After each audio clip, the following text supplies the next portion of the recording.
If Season 2 was focused on who interprets, then we now turn to how interpretation is formed.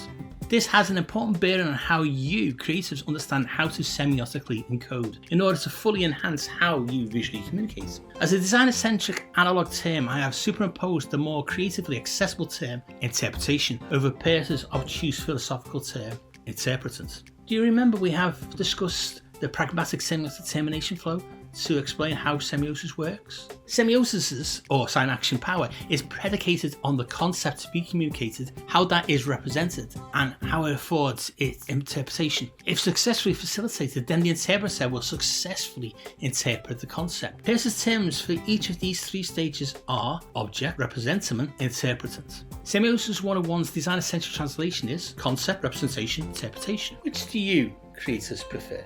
Yup.